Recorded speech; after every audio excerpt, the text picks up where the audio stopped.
Vivimos en un mundo donde cada decisión comunica, donde una palabra mal elegida, una imagen fuera de contexto o un silencio a destiempo pueden amplificarse en segundos y llegar mucho más lejos de lo que jamás imaginamos. En el ecosistema digital, decidir ya no es solo qué hacer, sino también cómo decirlo, cuándo decirlo y asumir que una vez publicado, el mensaje deja de pertenecernos. ¿Qué ocurre cuando las decisiones salen de un despacho? Circulan, se reinterpretan y construyen o erosionan reputaciones. Hoy hablamos con alguien que lleva más de 2 décadas pensando, creando y tomando decisiones en ese territorio donde conviven datos, creatividad, estrategia, sensibilidad, marcas y personas. Alguien que ha vivido la evolución de lo digital desde dentro y que entiende que comunicar no va solo de impacto, sino de criterio.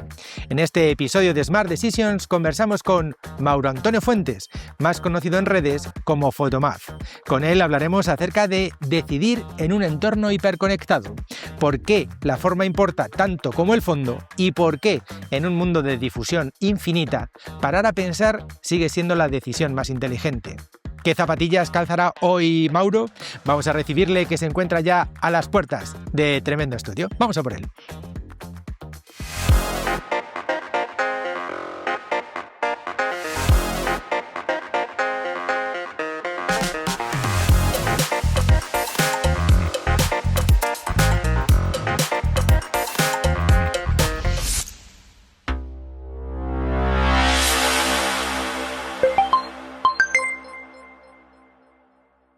Bueno, muchísimas gracias, Mauro, por hacer un hueco en tu agenda, que sabemos que estás súper ocupado. Lo sabemos porque te seguimos en redes. ¿Quién no conoce a Photomath? Muchísimas gracias. Nada, gracias a vosotros por hacerme hueco, ¿eh? O sea, yo encantado siempre de buscarlo. Mauro es un perfil especialmente interesante para Smart Decisions Podcast porque hibrida dos conceptos, creatividad y estrategia comercial, por una visión longitudinal del ecosistema digital. Aporta una perspectiva histórica, poco común y valiosa para quienes toman decisiones basadas en tendencias culturales y tecnológicas. Y no lo digo yo, lo dice la IA. ¿Qué te parece? Lo dice la IA. Bueno, la IA a lo mejor no tiene toda la información y ya sabemos cómo son los modelos de lenguaje que a veces alucinan. Además son bastante predispuestos a dar una respuesta siempre adecuada, ¿no? Y que te la creas. Fíjate, yo iría un paso más allá y además diría que hibrido otra cosa más y es mi formación, porque en realidad yo de formación soy bioquímico, o sea, soy químico especializado en bioquímica y biología molecular y eso hace que, vamos a decir, mi formación haya sido estructurada en el método científico y en una forma de pensar que sí tiene mucho de analítico, ¿no? Por una parte tiene un componente muy analítico y muy numérico, aunque la química no sea la carrera más de números que hay. Y luego lo que decías tú, ¿no? O sea, el estar muy pendiente de la tensión cultural, la tendencia cultural y cómo esa tensión cultural y esa tendencia cultural puede resonar con las marcas y las audiencias, ¿no? ¿Cómo llegaste a estudiar ciencias químicas? Especialidad en bioquímica y en biología molecular. O sea, no, eso fue de rebote completamente. La vida, muchas veces tú tienes los planes, lo que decía John Lennon, ¿no? La vida es eso que tú te empeñas en tal, pero los planes van por otro lado.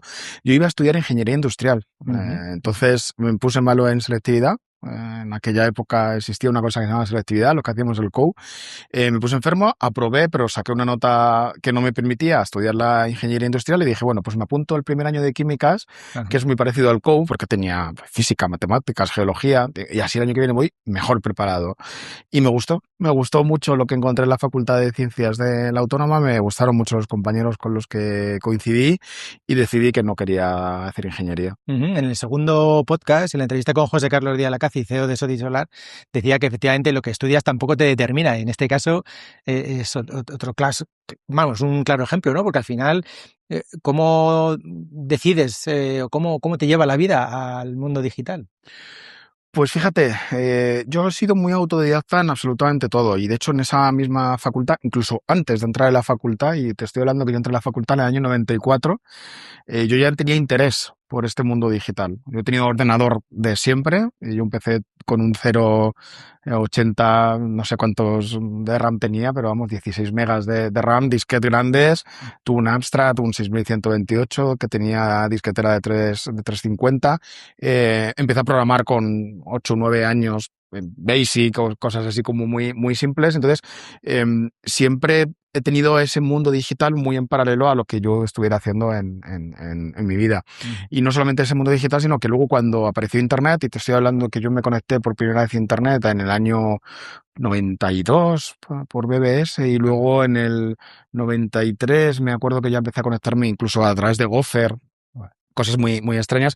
Luego ya en la facultad ya sí que empecé a frecuentar más pues BBS, canales de discusión, buscar literatura en papers científicos y demás. Y en el año 99, cuando me licencié, yo ya tenía mi primera página web y había montado una comunidad alrededor de un tema que fue lo que creé en mi página web, que era de divulgación científica, ¿no? Yo hacía divulgación científica sobre astrobiología, sobre el origen de la vida, y lo que conseguí en el año 99 es tener una comunidad de alrededor de 20.000 personas alrededor de esa página web con determinado tipo de proyectos, ¿no? Tanto que la NASA me invitó al Centro de Espacio Profundo que tienen aquí en la Sierra de Madrid, en Fresnedilla, a conocer a los radioastrónomos y estar en el radiotelescopio de 70 metros de espacio profundo que tienen aquí. Bueno, entonces siempre he llevado muy en paralelo lo que yo hacía en la vida con el interés que me generaba el cómo la tecnología nos conectaba y cómo la tecnología además era capaz de unir diferentes tipos de nichos, ¿no? Empecé con esa parte de divulgación y luego salté relativamente pronto a la fotografía digital. Entonces, mi blog, que era fotomas.com, lo monté en WordPress en el año 2003, pero yo ya llevaba subiendo fotos desde el 2001 aproximadamente. Luego llegaría el podcast también, F2.2. Claro, el podcast, de hecho, F2.2 lo monté antes de que se pusieran de moda los podcasts. Y siempre digo, cuando se pone algo de moda, yo dejo de hacerlo, ya voy a la siguiente paso. No es por eso solo, ¿eh? O sea, al final la vida y el trabajo te va arrastrando. Me encantaría poder retomarlo en algún momento. Y sí que es verdad que creo que he tenido invitados muy interesantes, y ahí están los capítulos para quien quiera escucharlos. Sí que es verdad que he ido testando, he ido probando diferentes formatos que me valían para aprender yo, y luego también para poder ver cómo eso aportarlo a clientes o a estrategias con marcas. Tengo una pregunta así, es decir, ¿cómo aplicabas pues ese interés que tienes por la fotografía, por la creatividad, luego pues a tu otra vida profesional en redes, ¿no? Si... No digo que no digo que sea una condición sine qua non, pero creo que para tú ser capaz de trabajar, por ejemplo, creando comunidades para marcas, o intentando generar engagement para marcas, o intentando decir, oye, la ficción sonora es algo interesante para las marcas, es muy interesante probarlo primero, probarlo en tus propias carnes y ser un poco ese early adopter que va un poco, no por delante, pero simplemente que tiene esa curiosidad. Y yo creo que la curiosidad es el motor de lo que ha movido absolutamente todo. O sea, yo creo que el pegamento que une todos esos skills de los que hablábamos al principio, al fin y al cabo es esa curiosidad, ¿no? De qué será lo próximo, qué vendrá después, y sobre todo pensar que al final, al otro lado de todo esto, y muchas veces nos olvidamos, hay personas. Y yo siempre lo digo en mis clases, lo más importante no es conocer cómo funcionan las herramientas, ni las plataformas, no, lo importante es saber cómo las personas que están al otro lado van a sentir o van a vivir lo que tú estás creando, realmente si les aporta algo o si no. Y como químico, por terminar de cerrar el capítulo, esa parte de tu perfil, Sí. ¿la explotaste de alguna manera? Pues mira, sí que es verdad que durante un tiempo, antes de hacer marketing digital, estuve haciendo marketing farmacéutico en un par de compañías. En uno de ellos fui jefe de producto, y como jefe de producto necesitaban a alguien que conociera la química Ujú. porque era un producto que tenía una parte de compuesto, vamos a decir, físico, de químico, para laboratorios de análisis clínicos, y por otra parte que conociera eso que estaba empezando en aquel momento a crecer, que se llamaba Internet, ¿no? Entonces era un producto que tenía reactivos químicos por un lado y un software por otro. Entonces yo lo que hice fue dedicarme a vender ese producto en toda España. Bueno, lo puse en marcha también en Chile, en Taiwán, en Alemania, en Estados Unidos, o sea, a nivel internacional. Entonces, hasta cierto punto sí que pude ejercer, ¿no?, un poco esa parte de química. Luego de ahí pegué el salto al marketing farmacéutico. Entonces estuve trabajando unos años con laboratorios farmacéuticos, sobre todo haciendo comunicación médico-paciente, haciendo materiales de apoyo a la red de ventas. O sea, normalmente los laboratorios trabajan con una red de visitadores y de visitadores tanto médicos como farmacéuticos, y yo me encargaba de hacer los materiales de marketing para ellos, no solamente la literatura, sino también gráfico, de comunicación. Ujú. Y cuando empezó todo este mundo digital, vamos a decir, un poco más a explotar, te estoy hablando del año 2007 aproximadamente, fue cuando di el cambio, porque en aquel momento la industria farmacéutica era todavía muy cautelosa en cuanto a hacer comunicación digital. Es una industria muy particular, a mí me encanta, me gusta mucho, me gusta muchísimo trabajar con la industria farmacéutica, pero en aquel momento todavía estaban un poco miedosos de, ¿no?, que esto de las redes, si tenemos que estar, no tenemos que estar, cómo tenemos que estar. Ten en cuenta que ellos tienen una serie de requisitos especiales a la hora de comunicar, ¿no? O sea, por ejemplo, un efecto adverso de un medicamento, si alguien en redes sociales lo comenta y tú lo escuchas, tienes Ujú. que elevarlo a farmacovigilancia, tienes compliance, tienes cosas internas. Entonces, muchos laboratorios tardaron mucho en introducirse en el mundo digital. Ahora lo están todos, lo están haciendo bastante bien, pero sí que es verdad que en aquella época les costó mucho. Entonces, pegué el salto y empecé a trabajar en agencias de marketing digital más generalistas. Trabajé con todo tipo, con todo tipo de clientes, y sí que es verdad que la industria y la comunicación médica y farmacéutica es algo que me apasiona, me encanta, y me encantaría volver Ujú. a liderar algún proyecto dentro de esa industria sin lugar a dudas, sí. Seguimos en este bloque personal, luego abordaremos pues cultura, talento, modelos de empresa, que ya has pergeñado alguna cosita. En ese plano personal, ¿recuerdas alguna decisión personal y profesional que fueran complicadas de tomar?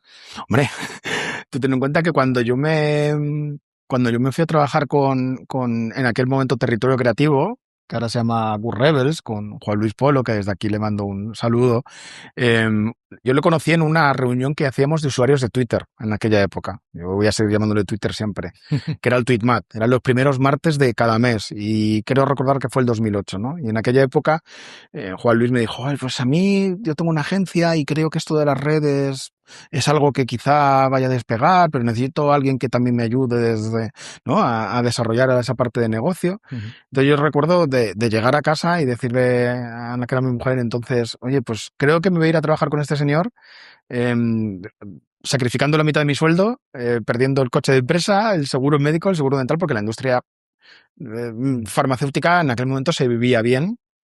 Ahora es diferente, pero en aquel momento se vivía bien.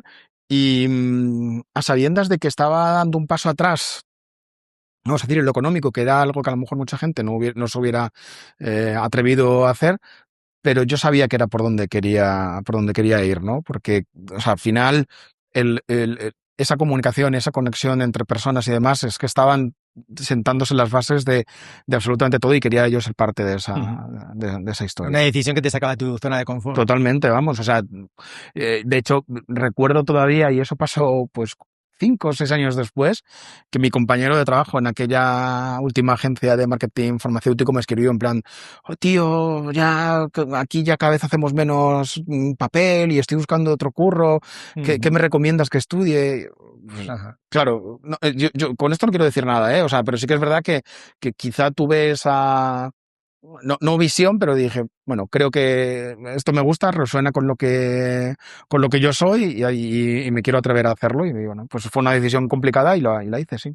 Una clásica pregunta de Smart Decisions es ¿qué basas tus decisiones? Si más en la intuición o en datos. Pues fíjate, mm, En mi clase siempre les recomiendo a la gente que lean el libro de Pensar rápido, pensar despacio, en el que habla precisamente un poco de cómo nosotros, desde el punto de vista cerebral, tomamos las decisiones, ¿no? Hay una parte que es más amigdaliana, que es las decisiones que se basan en la intuición, que de hecho el 80%, ¿no? Más o menos de nuestras decisiones diarias se toman así, y hay un 20% que son esas decisiones tomadas de manera más sosegada. Pero cuando vas adquiriendo experiencia, y yo creo que es algo que además con la inteligencia artificial y los modelos de lenguaje y todo esto, me estoy dando cuenta de que es claro que hay una cosa que se llama la intuición mezclada con criterio, ¿no? Y yo creo que la intuición mezclada con criterio, que yo creo que eso son las tablas, ¿no? Y ese seniority que se habla muchas veces, eh, son las que te hacen ver, o por lo menos a mí me hacen ver, y creo que tengo esa capacidad de hacerlo, que cuando se plantea un proyecto y se pone ese proyecto encima de la mesa, yo lo leo muy rápido. A lo mejor hace 15, 20 años tenía que tardar mucho más en leerlo, tenía que evaluar. Ahora yo creo que la intuición me ayuda a tomar las decisiones más rápido. Evidentemente, luego hay cosas que no las puedes no basar en datos. Y evidentemente hay cosas donde nosotros como humanos no vamos a llegar, y cuando tienes que coger un corpus de datos infinito, pues evidentemente la intuición ahí no te vale para nada, y necesitas que la tecnología y el dato te ayude. Pero yo creo que la mayoría de esas decisiones que dices, hostia, es que hay que arriesgar, es esa intuición la que te tiene que mover con los años, pues con criterio. ¿Has dicho en alguna ocasión no a una Sí, por propuesta? Supuesto. Sí, claro. Y de hecho, fíjate, yo creo que el decir no, luego a lo mejor te puedes arrepentir. O sea, muchas veces puedes pensar, joder, ¿qué hubiera sido si hubiera dicho que sí a aquella, ¿no? Aquella propuesta de trabajo, aquel proyecto, tampoco me arrepiento de lo que he hecho, de lo que he dejado de hacer. También te diré que hay que aprender a decir que no más veces.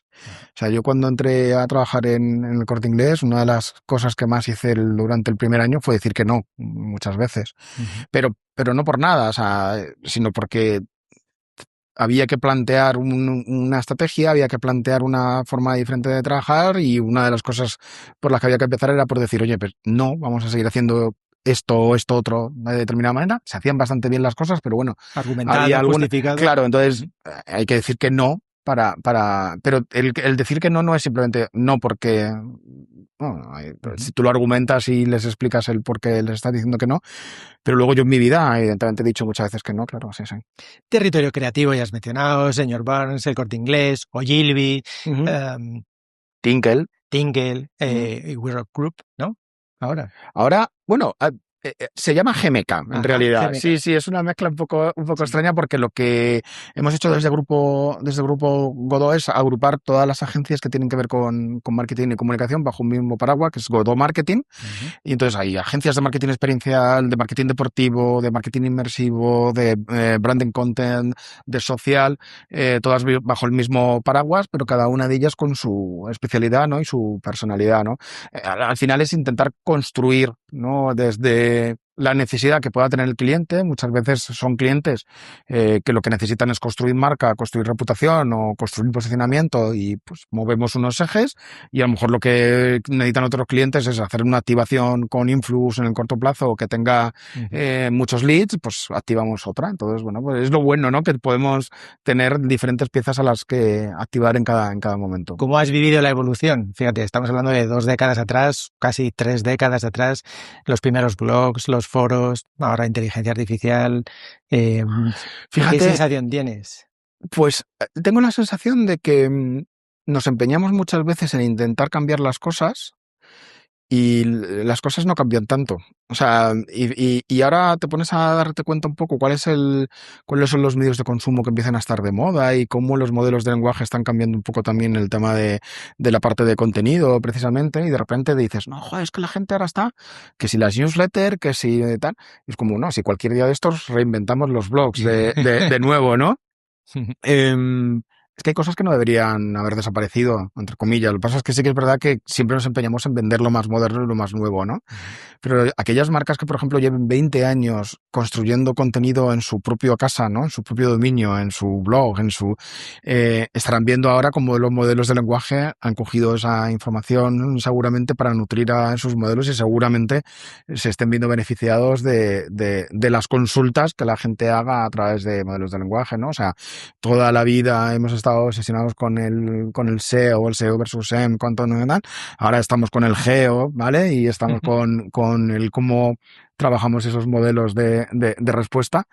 Y cuando te pones a pensar, las bases siguen siendo muy similares en todos los casos, ¿no? O sea, el crear contenido de valor en tu campamento base, en tu propio dominio, en tu propio tal.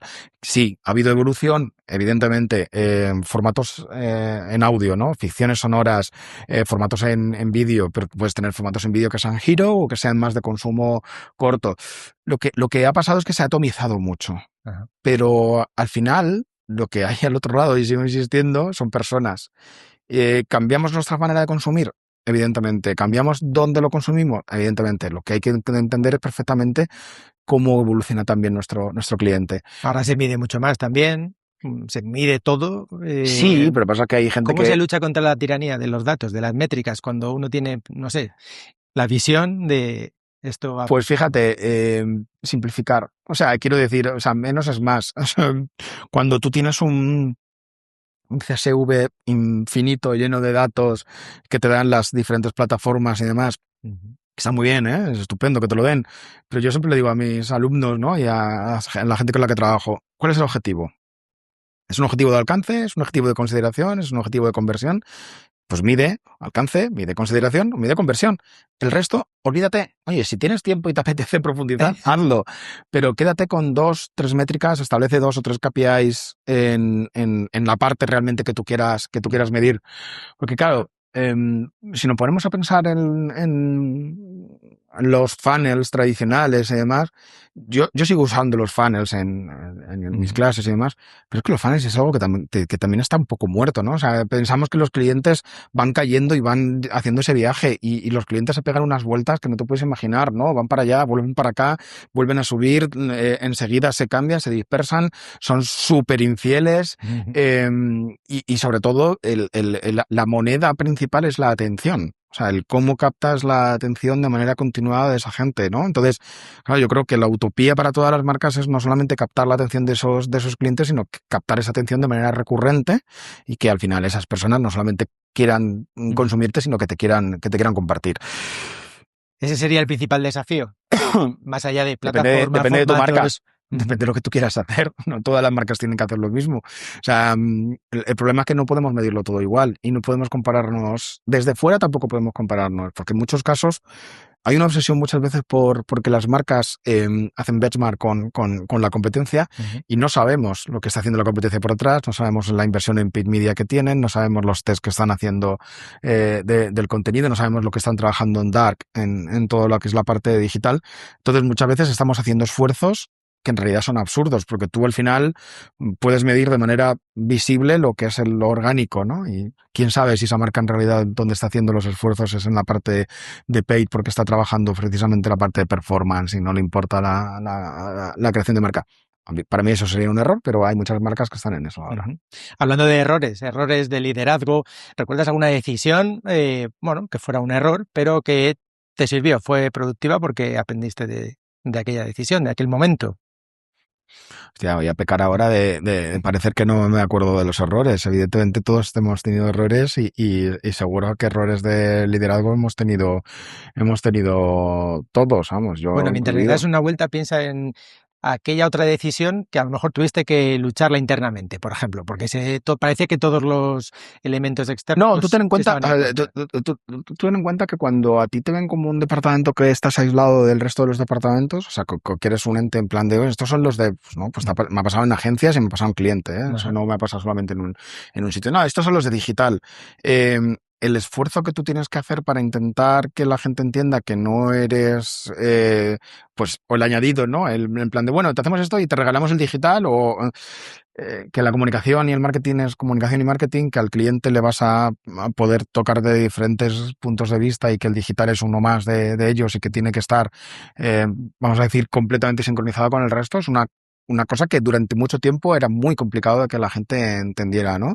Porque normalmente, o te puedes encontrar con silos y decir, no, es que yo mido esto así y esto del digital es otra cosa que no quiero medir conmigo, o precisamente el miedo a, hostia, es que si estos se meten en mi terreno, a lo mejor voy a perder yo fuerza, ¿no? O sea, al final, en vez de buscar y pensar que eres un aliado, pues pueden pensar que eres un enemigo, ¿no? Yo una de las cosas que hice, fíjate, cuando entré en el Corte Inglés, fue recorrerme las direcciones regionales de los centros por toda España, hablando con las direcciones regionales de todas las regiones, yendo allí a contarles cómo el digital y las redes sociales les podían ayudar a ellos y cómo ellos nos podían ayudar a nosotros, ¿no? O sea, yo no en ningún momento quería que se sintiesen excluidos completamente de la estrategia, ¿no? Y al final hay otro perfil que también nosotros activábamos, intentamos activar siempre que había alguna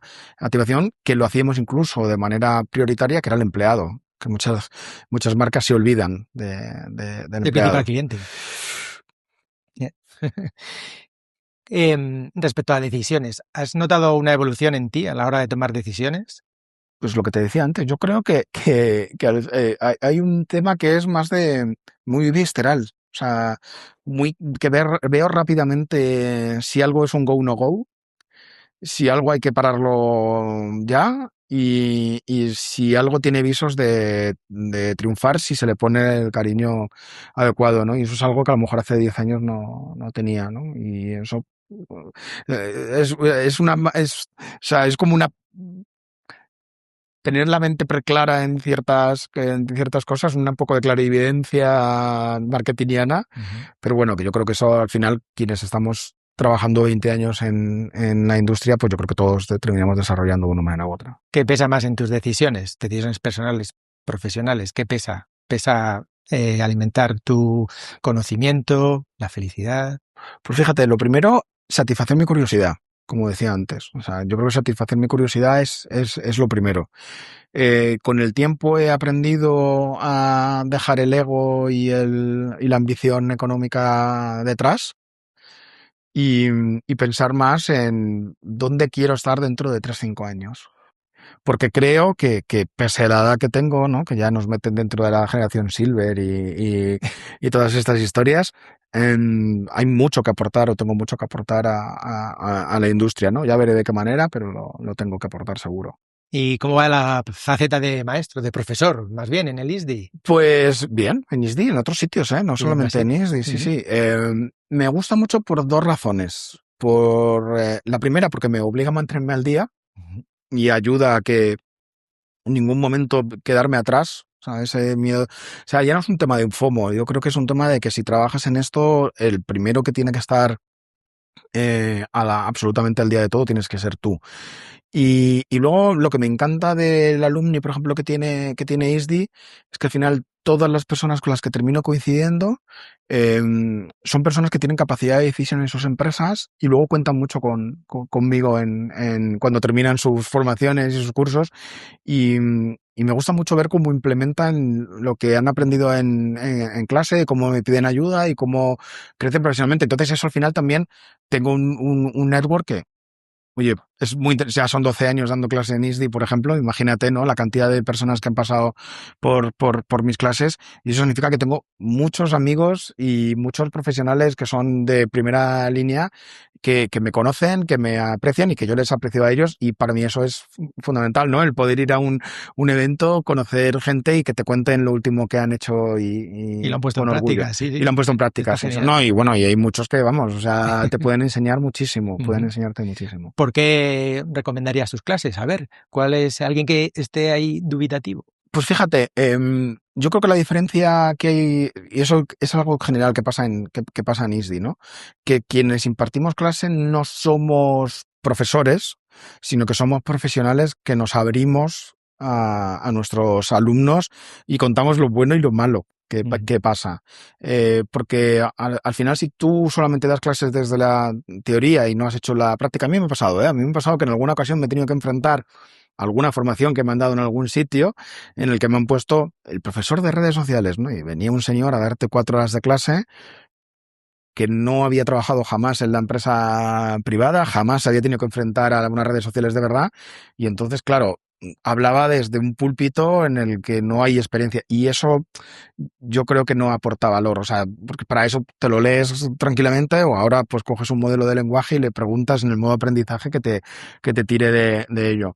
Pero lo bueno que tenemos en nuestras clases es eso, o sea, que tú vas contando una experiencia real con casos reales, y a mí me gusta mucho cómo la gente responde, sobre todo cuando le cuentas lo que ha fallado y por qué ha fallado y qué se hizo para intentar solventarlo o solucionarlo o sacar un aprendizaje de ese fallo, que no siempre se puede, pero en algunas ocasiones sí. ¿Hacia dónde crees que evolucionará lo digital? Bueno, es que lo digital ya es ubicuo. O sea, yo creo que el seguir intentando etiquetar las cosas como digital o no digital es complicado. Yo hay una de las clases que doy en ISDI que es el futuro sobre el futuro de Internet, ¿no? La llevo dando tiempo. De hecho, tuve durante 2 años incluso un programa en ISDI específico sobre futuro de Internet y metaverso y demás. Yo sigo siendo creyente en ese metaverso, no en el que nos quiso vender Mark Zuckerberg. O sea, yo no creo en un metaverso de unas gafas de realidad virtual única y exclusivamente. O sea, te podrás poner una gafa de realidad virtual para vivir una experiencia inmersiva de ocio o de juego 15, 20 minutos, pero que el Internet va a ser completamente ubicuo a nuestros ojos a través de dispositivos, ya sean gafas, ya sean pins, ya sean auriculares o ya sea lo que sea, aparte del teléfono móvil, que lo sacaremos cada vez menos del bolsillo, pero lo seguiremos teniendo.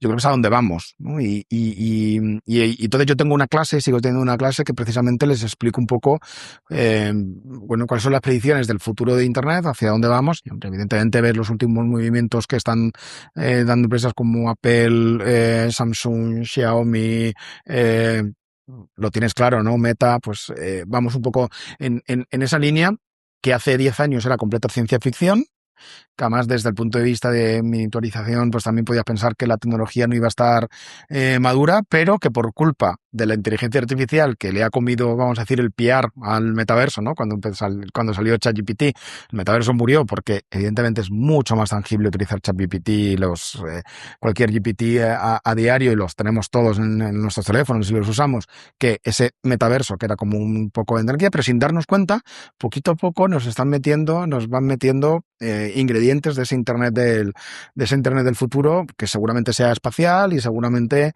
pues, cuando vayamos de viaje de turismo, nos pondremos delante de un monumento y le diremos a nuestro asistente de inteligencia artificial: cuéntame la historia de este monumento, ponme las fotos de cómo era antes y de cómo es ahora, y hazme una animación 3D porque quiero ver el alzado de planta y perfil. Y lo vas a tener en tiempo real delante de tus ojos para consumo individual, sin molestar a nadie de los que tengas a tu alrededor. Por ahí vamos. ¿Y un consejo para las marcas? Un consejo para las marcas, hombre, evidentemente yo no les pediría que empezasen a crear ese tipo de contenido todavía si no son unas marcas que realmente puedan lucir en ese punto. O sea, si tú eres una marca, por ejemplo, de turismo o de viajes y demás, a lo mejor sí te puede tener cierto sentido. Yo es algo que durante el tiempo que estuve en el Corte Inglés, en un momento estuvimos, de hecho, se estuvo explorando, y es, oye, tú te compras una prenda física y que te den tu gemelo digital de esa prenda para que luego tú lo puedas utilizar en otros sitios, en otros entornos y demás, ¿no? Yo lo que le pediría a las marcas es que estén atentos a cómo consumen el contenido de las nuevas generaciones. Cómo les llegan las marcas a las nuevas generaciones, ¿no? A través de qué plataformas, consumo de entretenimiento y demás, ¿no? O sea, cuando hace muchos años le preguntaron al CEO de Netflix que cuál era su mayor competidor, él decía que su mayor competidor era el sueño, ¿no? Que la gente se fuera a dormir, ¿no? Por eso sacaron este modelo en el que te dicen el siguiente episodio, ¿no? Para consumir en rollo maratón. Y luego, ya pasados un par de años, dijo, bueno, no, ahora ya mi principal competidor ya no es el sueño, sino es Fortnite, ¿no?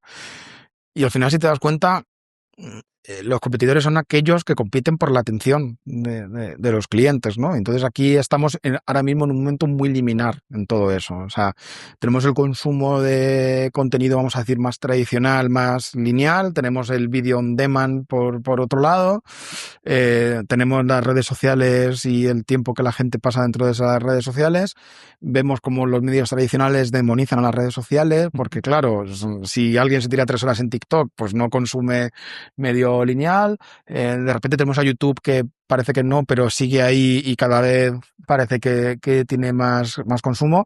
Lo que hay que estar es muy atento, no solamente a lo que nuestro cliente hace ahora, sino hay que intentar, de alguna manera u otra, pensar en perspectiva y pensar en futuros.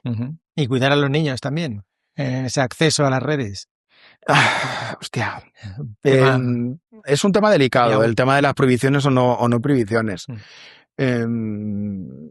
Fíjate, yo cuando ves los problemas que causa el abuso de cualquier tipo de consumo de contenido en niños y niñas, evidentemente es muy fácil pensar en la prohibición radical. Luego es un tema complicado de llevar a cabo y demás. Yo no voy a equipararlo con el alcohol o con el tabaco, porque creo que son cosas bastante diferentes, pero también somos muy conscientes de que vemos a muchos niños y a muchas niñas sufriendo pues de acoso escolar o de empezar a comparar. A ver, el problema fundamental, yo sin ser neurocientífico y sin conocer en profundidad esta parte, pero sí he hablado con alguno de ellos, la neuroplasticidad del cerebro en un crío de 13 años todavía no está madura, ¿no? Por así decirlo, ¿no? Entonces, si tú al final a ese cerebro lo que les pones son a pequeños golpes de dopamina muy rápidos, muy cortos, pues perdemos capacidad de concentración. Bueno, de hecho salía hace relativamente poco, no me acuerdo en qué estudio era, que hablaba de que las generaciones más jóvenes tienen el IQ ya más bajo que las anteriores, ¿no? Como que vamos a gente cada vez más tonta. Yo creo que la responsabilidad también de los padres está en fomentar el espíritu crítico en los niños, el pensamiento crítico, el pensamiento lateral, la lectura, todo lo que tú quieras. Yo tengo 2 hijos adolescentes a los que me cuesta infinito que lean, pero bueno, uno de ellos, por ejemplo, estas navidades, el regalo que se pidió fue un libro, o sea, no fue otra historia, pero sí, consumen. Son un poco extraños los míos, no son creadores, o sea, no crean contenido ni están en todas las redes y demás, pero sí, son niños que evidentemente su terreno de juego a día de hoy se ha creado alrededor de estas plataformas. El problema es cuando muchas plataformas de estas saben perfectamente que se les está sometiendo una presión o publicitaria o de contenido y no han hecho nada por evitarlo, ¿no? De hecho, hay datos que aseguran que si un niño o una niña expresa inseguridad con su cuerpo, se le empiezan a enseñar anuncios sobre cremas o sobre productos o sobre... Y eso, evidentemente, es lo que deberíamos evitar. O sea, yo creo que hay que trabajar un poco en toda la sociedad deberíamos trabajar un poco en esto. Porque si además, si nosotros como sociedad no cuidamos a nuestros niños, pues un flaco favor nos estamos haciendo en nuestro futuro. Ya por terminar de exprimirte, porque nos han dejado muchos tips, recomendaciones, aprendemos mucho de ti, Mauro. 3 recomendaciones, una de ellas, por supuesto, seguirte en redes. También has hablado de educación y tener espíritu crítico, pero ¿qué 3 recomendaciones o qué 3 buenas prácticas recomiendas? Pues hacer deporte. No, que también practicas. Y es... Bueno, sí, las carreras? Bien. Tengo ahí un poco de fastitis, pero bueno, voy bien. Pues ya o sea, yo creo que hacer deporte es fundamental, pero por muchas razones, por muchas razones, porque al final también muchas veces nos obsesionamos con... O sea, yo creo que no hay que obsesionarse con nada, ni con un extremo ni con otro, ¿no? Ni convertirte en un gym bro que está todo el día en el gimnasio y no lee. Perdón por ser reduccionista, no es la idea, ni tampoco el ser la persona cerebro que no hace deporte nunca porque lo único que hace es leer. En el equilibrio está la virtud, pero sí que es verdad hacer deporte yo creo que nos ayuda primero a resetear. A mí me ayuda mucho cuando hago deporte por las mañanas a resetear, a pensar un poco en mi día, a organizarme un poco. Es un momento en el que nadie te interrumpe, es un momento en el que, ¿no? Pues hay gente que medita y yo lo he intentado y no he sido capaz. Pues para mí mi meditación es el hacer deporte. Luego, otro cosa que yo recomiendo a todo el mundo es consumir contenido y tener conversaciones que vayan fuera de tu propio de tu propio entorno, de tu propio mundo. O sea, es decir, te enriquece. Sí, o sea, pero porque al final si no terminamos estando en cámaras de eco y viviendo en una burbuja que nos aísla de absolutamente todo, ¿no? Entonces, el hacer cosas diferentes los fines de semana, el intentar tener amigos o unirte a un club o lo que sea, que no tenga nada que ver con lo que tú trabajas en el día a día. O sea, si eres de los nuestros que trabajas en marketing y comunicación, pues, algo completamente diferente y vivir algo completamente diferente.